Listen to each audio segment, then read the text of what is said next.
Hello and welcome to another edition of Storytelling on Orchard Street. I'm your host, Pete Salamita, and I'm in the broadcast studio, or the podcast studio, at P&T Knitwear Bookstore at 180 Orchard Street. Makes sense, right? You should come down sometime, check the bookstore out, buy some books. But my guest today is more important than all of that. Wil Wynn is the pseudonym for Guillermo Echanique? Which one is it? Echanique. Echanique. Yeah. I should have asked you before. I meant to do. I'm so sorry I butchered your name. Wil Wynn just fits right there. Wil Wynn. Yeah. A bilingual Spanish-American poet, translator, spoken word enthusiast, and performer, publisher of Chimbarazu Press, nonfiction and fiction writer, photographer, printer, and musician. He has received 4 grants for poetry and has been active in New York City literature and art scene for many years. He has published widely, and some of the most prestigious American journals have rejected his work. I love that last line. Welcome to the show, Wynn. Thank you so much. I consider it a really great honor, right, as it were, to just scoot the mic a little, like you can move the mic towards the wall. That would be great. Yeah, perfect. That should work. Okay. So, I've been looking forward to coming here and speaking to you about poetry and whatever else we come up with. It was my pleasure to meet you at a poetry reading, and since then I've been enjoying your poetry every day. Well, let's fill the listeners in, because there's actually a longer story than that. We saw each other at some readings and open mics. Right.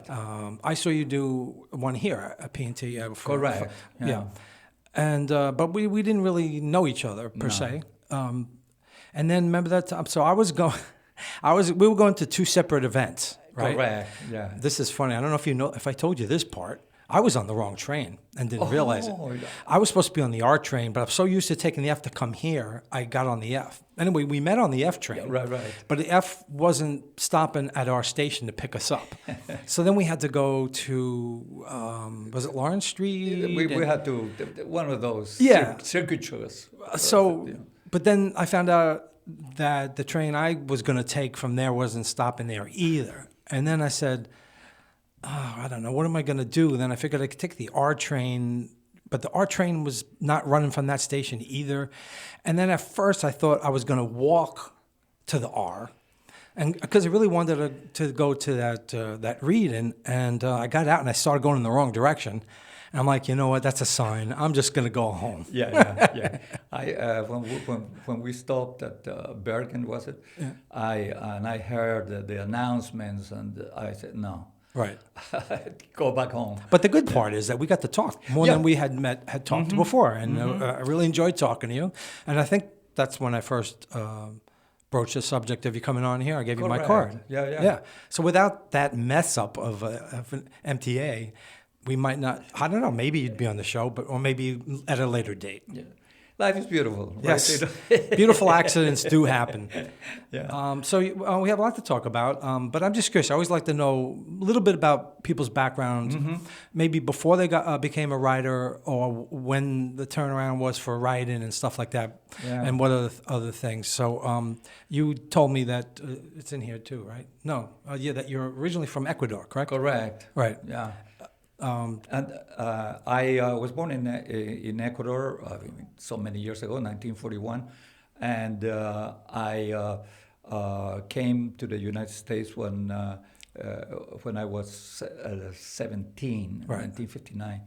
And since then, I moved around, mostly New York City. And my first inclinations or inkling that I like literature is, number one, at the age of 4, I learned to read easier in Spanish than in English. Okay. So you learned Spanish first, of course. This is incredible. But the first book that I read, that I had my hands on, was a book of poetry by Federico Garcia Lorca. Okay. Right? Sure. Romancero Gitano, and I fell in love with the book. I mean, I didn't understand Wait, it, obviously. when you were 4? Yeah. Holy cow. Yeah, you know. That's a pretty advanced reading for a 4-year-old. But I didn't understand. But you like the words. You're right. You could tell. Yeah. You know, it was like an incredible thing. And since then, I became an avid reader. I was reading everything that fell on my hands. And I've been doing that for basically all my life. Although lately videos have been pretty strong. Sure. Well, you want to hear something funny? I struggled with reading my whole life. So, I also grew up in the 60s. Yeah. I was born after you. But when I was a kid, I never could sit still. Yeah. And I wanted to read. It's not like I didn't like the stories. I just really found it hard. Yeah. My mother kind of forced me to. She would, bring me to the library and make sure I got books.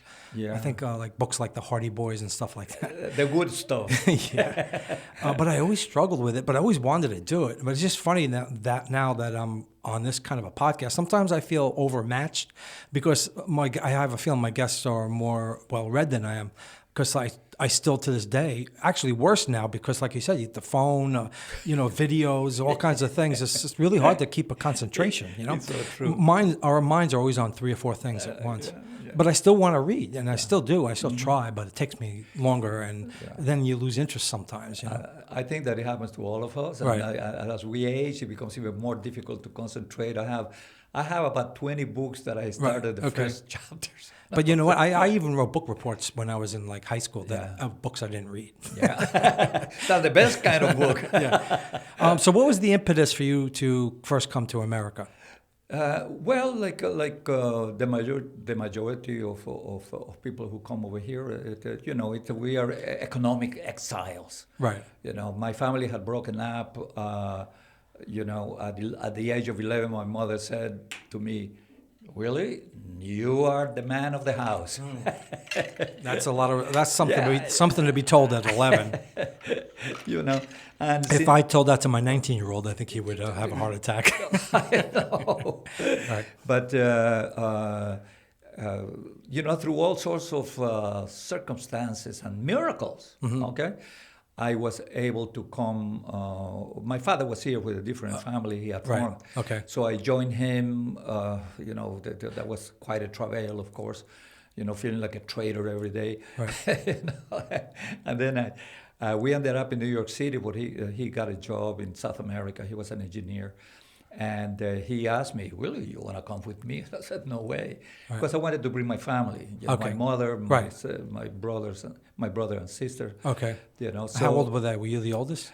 No, I was my older sister Cecilia was married already. Oh, I see. Okay. I was at that time I was like 18, 19 when my family finally came over here. Okay. Through a series of miracles, which I think it's so many times in our lives. We should call you the miracle man. Not me, not the miracle man, rather the spectator.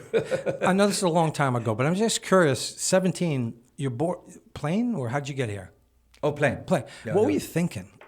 And by the way, air travel wasn't everyday occurrence like it is now back then. Yeah, well, it pretty much was. It was. But the thing that happened was this was Ecuador, right? So I was coming via La Nica, it was a Nicaraguan airline. I see. And every time we went to the airport, they canceled the flight. Whoa. Okay. Finally, and there was this thing, I was finally the airplane arrives, and this was for real. Right. And we saw it taxiing into the gate, and I was like I was so scared. Right. And my mother leaned over to me and said, "It's your first time on a plane, right?" Well, no, I had been on a plane before a big trip like that, separated from family. Sure, you must have been excited but nervous as hell, right? I was mostly scared. Mostly scared. I don't blame you. Yeah, because you really didn't know what you were going to get into. No idea. And she leaned over to me and she said, "Willie, if you don't want to go, don't." Right. And I said, "What now? Thank you, God." Uh-huh. But I knew I had to Right, go. right. I had to go. And so I said, what did no. you do when you first moved here? I mean, education, were you in education? Were you in working or? Well, when I came to America, I came here. I started here in New York, really, and I was, the messenger for forwarding companies. But I knew that education was what I had to do. Right. Was because I broke my education in Ecuador, like in the 7th grade. Right. And so I started going to high school at night here. Right. Okay. And then slowly I got enough credits to graduate, and then I started school for physical therapy, graduated from physical therapy. And you've been doing physical therapy since, correct? Yes, yeah, because you told me about that. That's crazy. You found something that you did for your whole life. And here is the little miracle that I'm talking. And you're still doing it. Yeah. The little miracle. An uncle of mine, had a bad stroke, and he stayed in bed for 1 year and finally died. But he never got out of bed. Right. It's bad. Okay. It's bad for you. You Bad know, for your body. but Right. we didn't know it. Nobody knew any better. Right. And so when I came to the United States, I started working at NYU Hospital at the time. Right. And pushing people, wheelchairs, for being a transporter. Right. And I would transport people to physical therapy. And to my amazement, people who had strokes would walk again. Right. All that complex world. I could see why that would be quite a thing to see and inspire you. Yeah, it did. And I said, this is what I want to do Wow. at that time. Jeez. So, and I consider it like I said, a little miracle. Right. The miracle of being at the right place at the right time. Right. So Cool. It was destined for you to do that. Yeah, and then at the time I had in Ecuador I had been drawn to writing, and I like poetry a lot. But I made the mistake of saying that a metaphor that a Hispanic poet had written, something like the sun is a fried egg. My teacher of poetry railed against it. Oh, and I right. started writing poetry like that in Spanish, and he told me that it was useless and everything. Oh, wow. So it really cut me down. Jeez, way to inspire somebody, These were the brothers. Yeah. It's funny. Did I tell this story in the show before? I don't know. But the best teacher is one that just points out the good things and say, work on that more, right? Yeah. Like, I play drums. You're a drummer as well, correct? Well, or not a really. drummer, I play the guitar. Guitar, right. But you do drum tracks, don't you? I do that. Yeah. Sort of. But I wasn't a good jazz drummer. I never became a jazz drummer. I was a rock drummer. Yeah. But I took a jazz workshop when I was in college, and Milt Hinton taught the class. And for a long time, he was the most recorded bass player ever, until I think Ron Carter passed him. And he's the first black or African American musician to be on a TV show orchestra. And so he was just the greatest and really good photographer too. But he played with the greats, But here he is with this group of scraggly college kids, some more advanced than others, right? Yeah. And and I knew it. I tried my best, but I knew I was not Max Roach, Yeah. But he just would turn around and say, "Oh, that was good. Do that more," instead of like saying, "No, that was, real." It was the greatest thing, I think the greatest luck is when we find a mentor. Right. Even if it's like an encounter of minutes. Right. But there it is. He tells you the thing that motivates you, that changes a little bit of your life. Right. So. Right. I had to say that in poetry, I was never lucky enough to do that, or in literature. Right. Then later on in 1995, I saw I was living in Staten Island at the time, poetry reading, open mic. Uh-huh. I didn't know anything about it. Had you been writing though? No, before that? I hadn't. Uh-huh. I went and I heard the voice. I thought it was going to be something really beyond me. Right. And and I heard the poets, it came up, on open mics, you get Sure. all kinds, Yeah. and I said, I can do that. Right. So I started writing and met some other people in there, particularly Marguerite Maria Rivas, who is now the poet laureate of Staten Island, and we formed together with a few other people it was a traveling open mic show. Oh, we I like that. At the time, of course, there was the dump in Staten Island. The actual dump. Actual dump. So we called ourselves Trash, traveling. That's funny. Staten Island Trash. Right. Traveling I love road that. show. And of course we couldn't get grants. It's no longer around, I'm assuming. No. They covered it with right. I don't know, with from the good earth from South Carolina or something. Right. So I started writing then, and I became really involved in the open mic, and I had been writing nonfiction like physical therapy stuff, right. Science. Okay. Right. Because for like journals and. Yeah. And I started a couple of little newspapers of my own. Okay. But it was subject matter that you knew well. Right. And, actually, when I was working, I just remember this. I was working for a company, Moore McCormack Lines, and I started a humorous newsletter. Oh, okay. In which, which basically the idea was to put down people around, but not offensively. Yeah, just joking around. Comedy, yeah. Although some people took offense, Right. I mean, I wasn't that funny.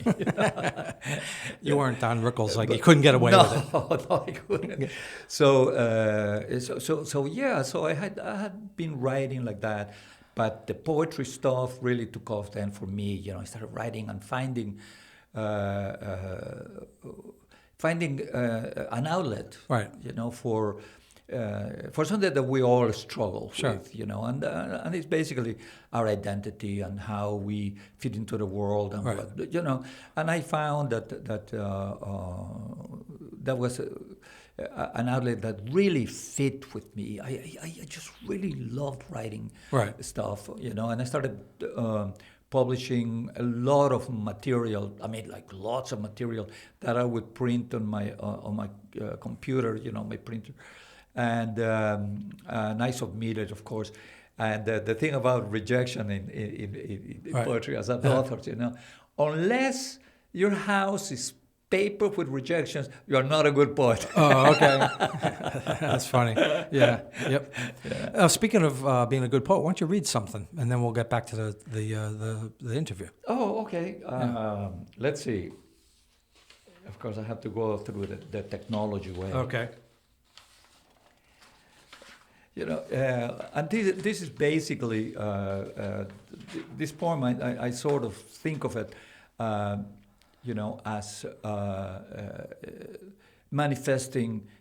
First comes consciousness, right? First consciousness, then comes self. Out of the consciousness comes self, and out of the self, through our experience, comes identity. And we develop a narrative of our lives. What we are here about, and where we're going, how we are lost, and.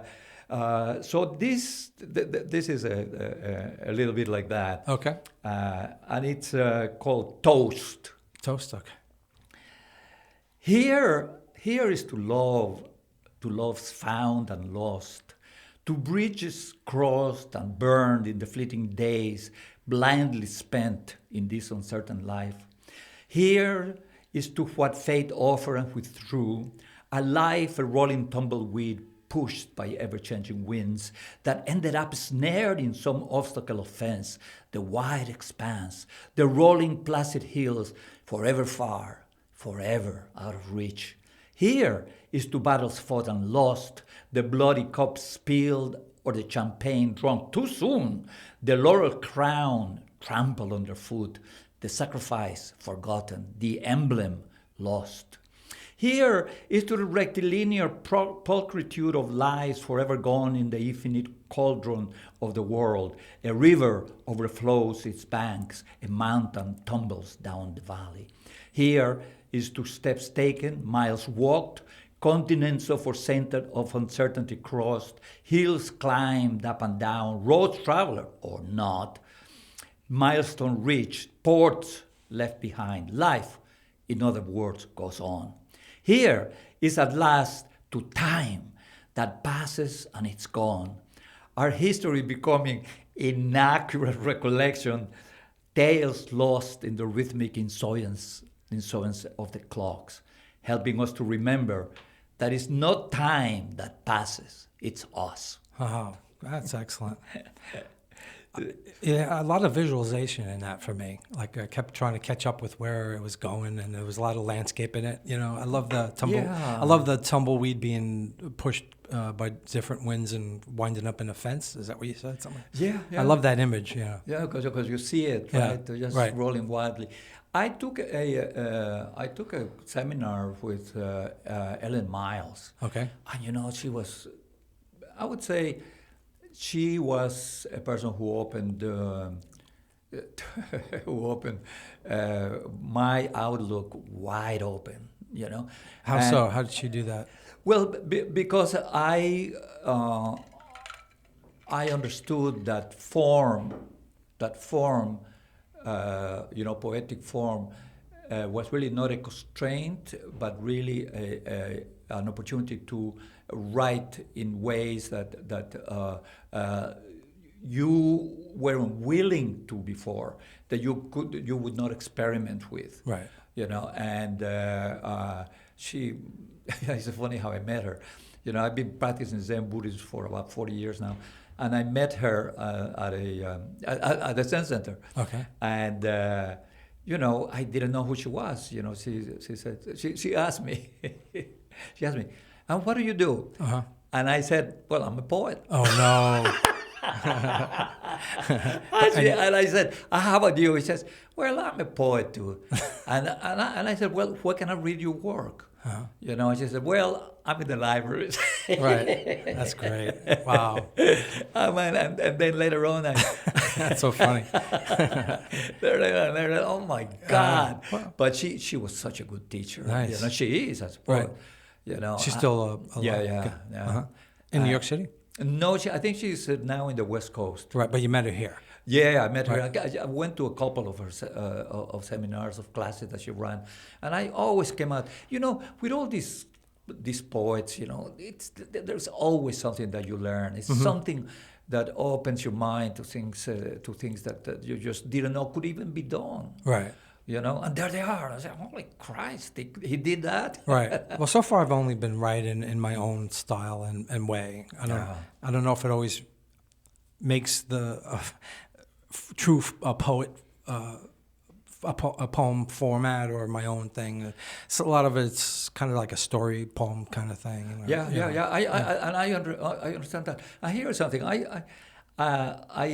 It's a little bit off field, but here it is. You know that I wrote an essay sometime, 2010 or something like that, about poetry as a mimetic definition of poetry.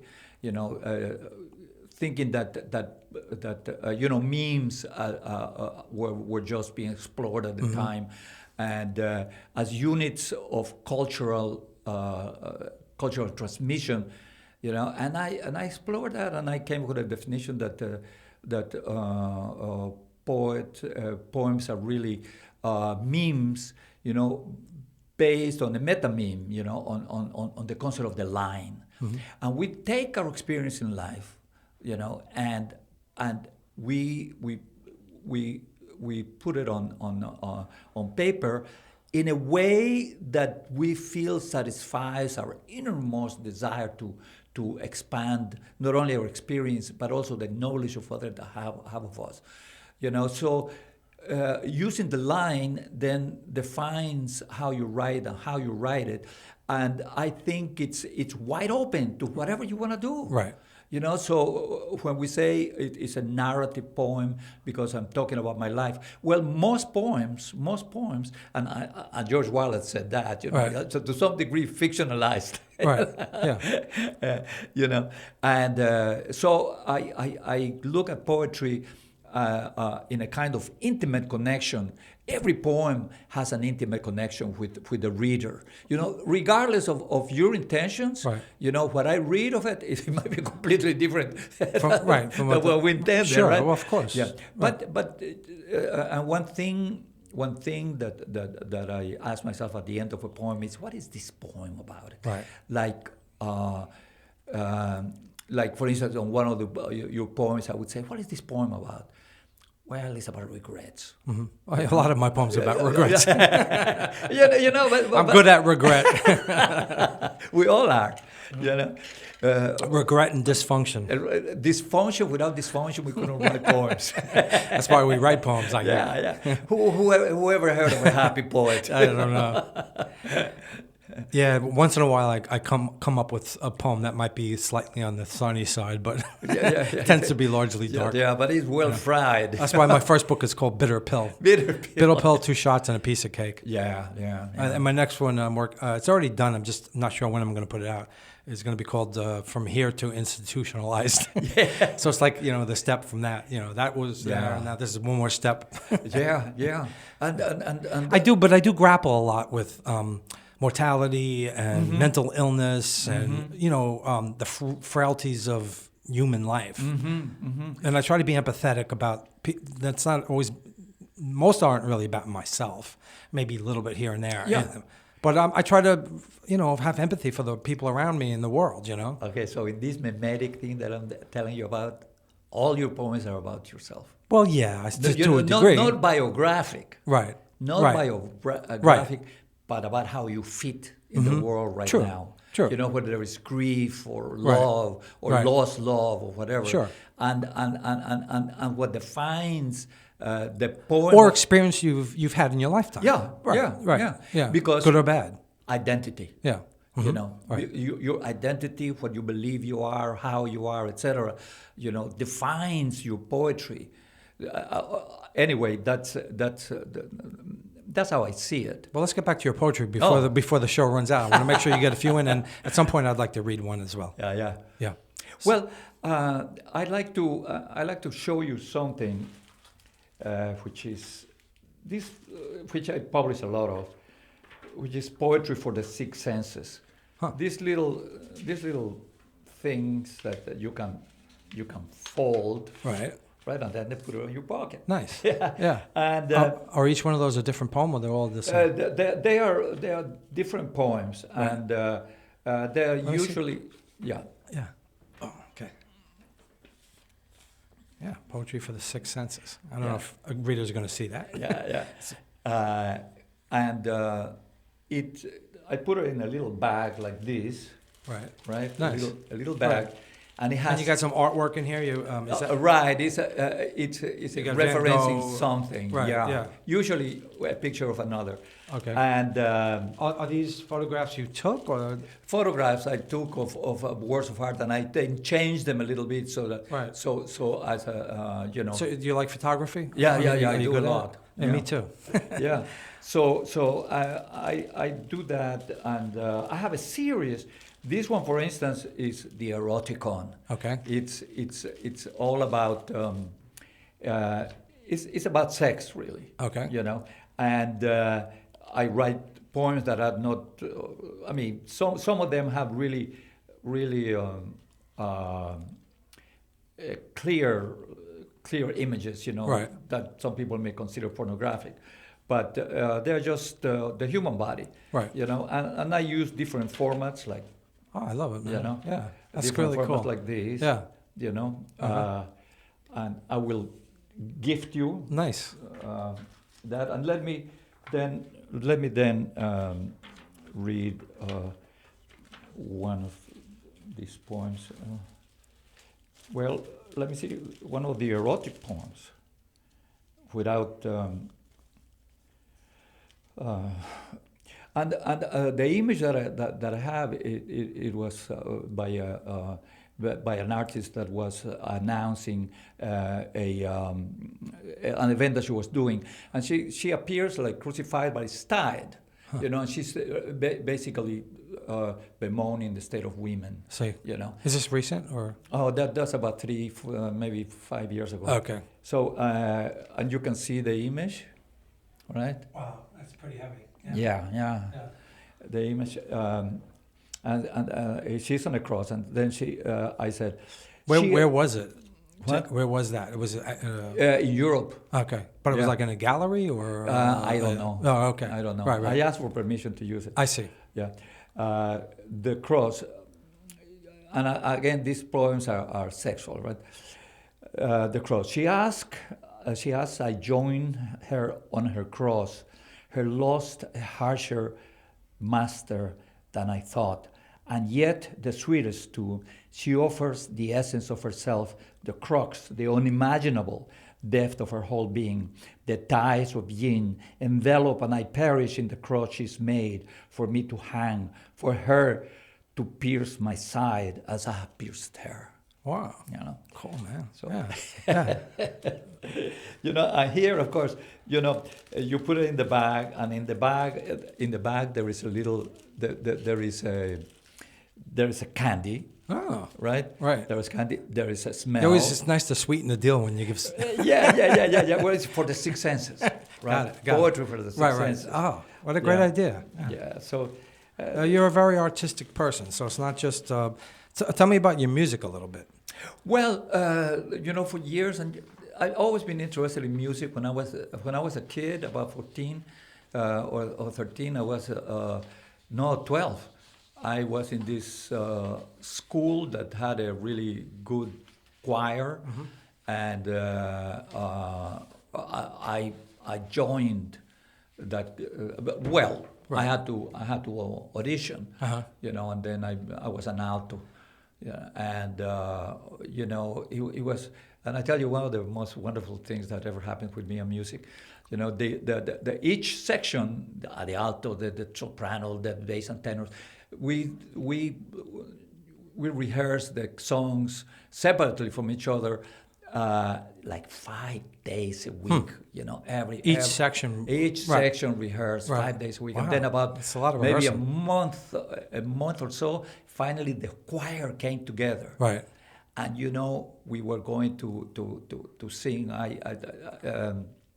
Pobre Barquilla Mía, which is a poem in Spanish, but you know.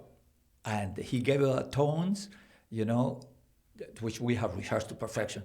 And then she brought her down, and it blew my mind. Right. It was the most beautiful sound I can imagine. I ever heard. But did it in my work life. at first? What? Did it work at first? As soon as he brought us down, all the sections together, right. It was like the chord. Right. You know? Yeah, sure. But it must have been. Was it hard for you to stay? Like, did you lose your place? I mean, no.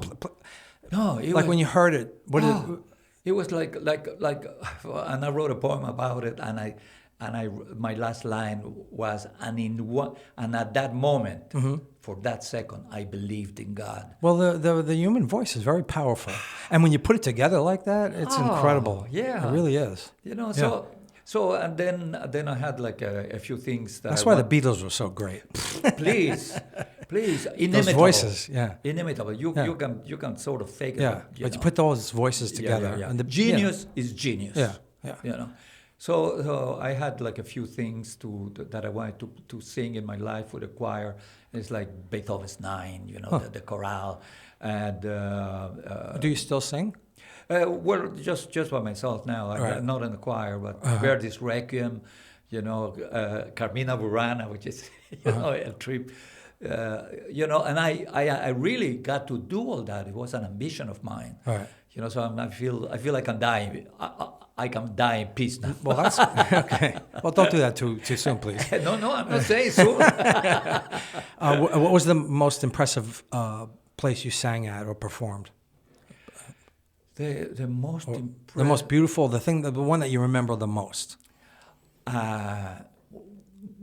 It was singing with the Staten Island Philharmonic Orchestra. We had at a hall. I don't remember exactly where it was right now. So now you had not just the blending of voices, but the music, the orchestra, full orchestra. Can you believe it? Wow. Can you believe it? Was that the first time you were with an orchestra? Yeah. Oh, No. I had sung all sorts of things before with. And I did a lot of operettas and things. Gilbert and Sullivan. I did a lot of in the choir. Right. Okay. In the chorus. Right. And what are you doing with music now? Well, I play my guitar. I try to progress on it, and right now I'm trying to learn the most difficult thing in flamenco, that is the bulería. Flamenco is very difficult to learn. That bulería rhythm is really hard, but it's such a beautiful challenge. Oh, sure. I'll never play well. Right. Do you have a nice guitar? Well, I need to fix it because I bought it. It's a Canadian-made guitar that is really La Bella. It's called. Yeah, but it needs, the neck needs to be, needs to be screwed. I haven't found where to do it yet. Mm-hmm. But that's, and I sing a lot for myself. Have you tried marrying your poetry with your music? Yeah. In fact, I have, with GarageBand, right. I think technology brings us ways to expand our experience, right? And with GarageBand, I made these two songs that one has an Afghan kind of guitar and an Afghan drum. Huh. I would have never thought that in my life I would run into somebody who played those things. Sometime at some point I want to hear what you're working on. That'd be great. 'Cause I'm doing the same. But it's funny because I was a drummer forever, and I feel detached from the drums. Sometimes I try to do the drums, pick it up again, and I even, weirdly enough, after 40 years, I feel like maybe I should take a drum class again. I haven't done that in forever. And reconnect my body with the drums, I had a lot of injuries, wrists, I had surgeries. You're talking to the right guy. so that's a good reason why, and my life was, very, a lot going on, and well, the poetry's kind of replaced that that's my new artistic expression. But it's funny, I'm working with musicians, and I have enough music with poetry to put an album out, and we're kind of looking at studios. But George Wallace's his book is coming out, and it blew me away. He asked me if I'd be one of the readers. Beautiful. I can't feel more honored. It's crazy. Yeah. And then I told him there was one that the John Coltrane one. I forgot the name of it. Which is a great one. That was going to be my first choice, but somebody had already picked it or a few days in.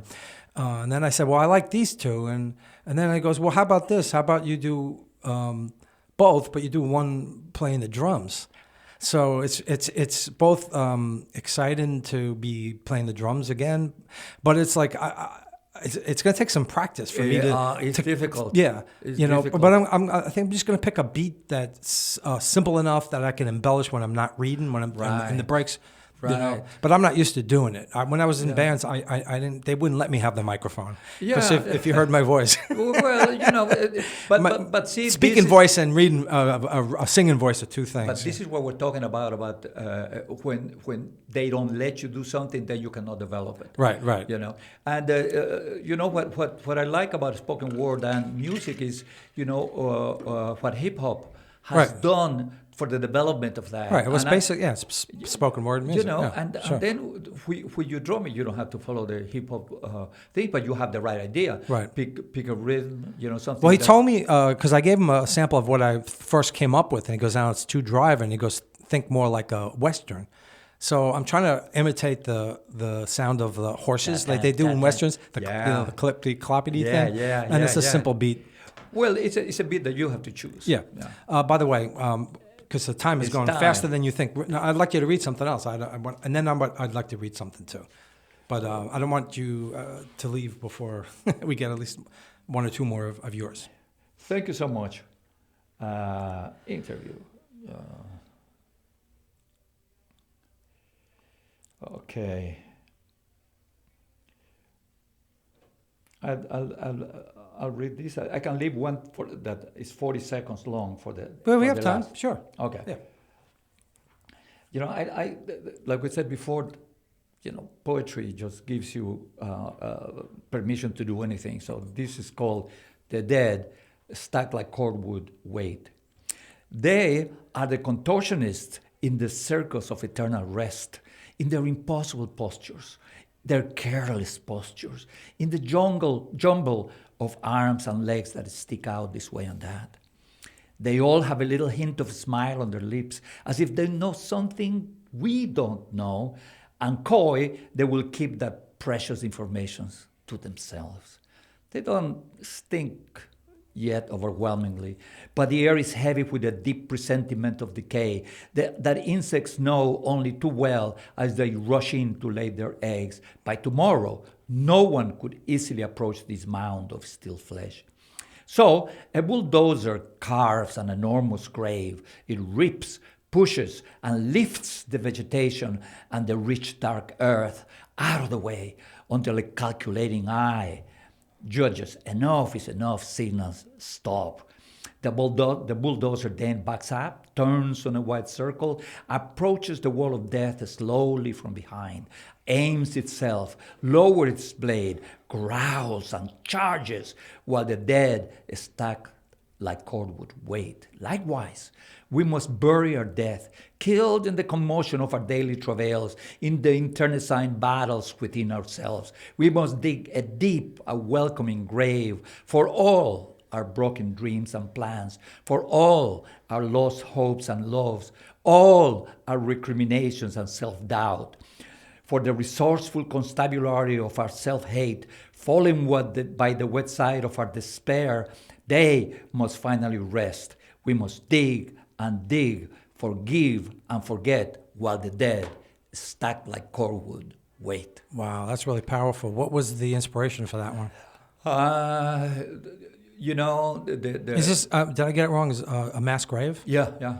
But is it based on a particular? Well, with the experience of having read and seen a lot of photographs of the Holocaust, Right. of disasters in different parts of the world, Sure. And Vietnam, Right. Cambodia, the killing fields. Right. Yeah. But obviously I don't have I have never seen these. Right. But the thing about poetry is that that gives us the facility to place ourselves there. But that's what I try to do when I write. Yeah. Just place myself somewhere else. Yeah. So I'm going to read one. And so we're recording this on June 3rd. So it's the beginning of Pride Month. This episode, we do 2 weeks in advance, so we'll be right in the middle of June. So I decided I'd like to read this one. It's called Proper Goodbye. Michael wrote passionate love songs for angels in disguise. That was just how it was done back then. Be accepted by having to hide who you are. Love isn't equal in everyone's eyes, so you put on a suit and tie and sing about the girl in red satin, with the spark of love reflecting stars in her beautiful blue eyes. But the hero was someone else who had to stand in the shadows. Someone who stayed at home while Michael walked the red carpet with starlets on his arm, in the glitz and glamour of the nightlife. That was a long time ago, and things have changed somewhat, but not for the man he loved who died without notice or proper goodbye. Wow, that's really beautiful. And it's an example of how much of life is lost without being addressed. Right. And you address it. That pain, that suffering, that grief. The inspiration, believe it or not, was there was that Neil Sedaka and Elton John song that they did together, and it just made me think about guys like that from that time period. Or movie stars or singers, had to pretend they were somebody else. All those people. And I guess it still goes on today to some degree, but we've gotten a little bit further. Or going backwards again, actually. So, yeah. Oh well, it's going back. But the greatest example in my life about how somebody could survive, be famous, and all that, and still be understood as gay, but not being able himself to say it was Liberace. Well, yeah. You know, It's hard to believe somebody would think otherwise, but but there he was. Yeah, He couldn't at the time. He couldn't say it. Right. He couldn't be with the people he loved. He couldn't be. It's just crazy. Right, it really is. You know? So we're getting towards the end of the show, but I want to make sure you read one more before we hit the road. So this one is my last poem. It's called "The True Measure of Your Days," and I'm sure that people in your life will remember you in some way for having some of the qualities that you need for this poem. Okay. If, when others are asked how well spent your time on earth has been, the answer fills the capacious day to the brim with a recounting of your deeds, generous, unselfish, kind indeed, with no thought of unjust recompense. And the coin of your realm is gratitude you receive in silence and in secret. You will have succeeded beyond anybody's wildest dreams and will be indeed the richest of the rich. Very nice, man. Nice way to end the show. Positive thing, yeah. It's just so good to talk to you. I mean, when I watch your podcast, it always amazes me how generous you are in the way that you talk to people, in the way that you receive their answer, in the way that you include them, in your own experience. That a lot of people are about themselves, right. But you're not. Well, thanks. I'm really enjoying this. I mean, because I'm meeting really cool people, and I'm learning. Like I've said on previous podcasts, I'm kind of new to this. It's weird how fast it went though, because I didn't really start doing poetry readings last year. Is when I started last summer. Yeah. And I put a book out last May. And I actually had gone to one open mic to do poetry in February of 2020.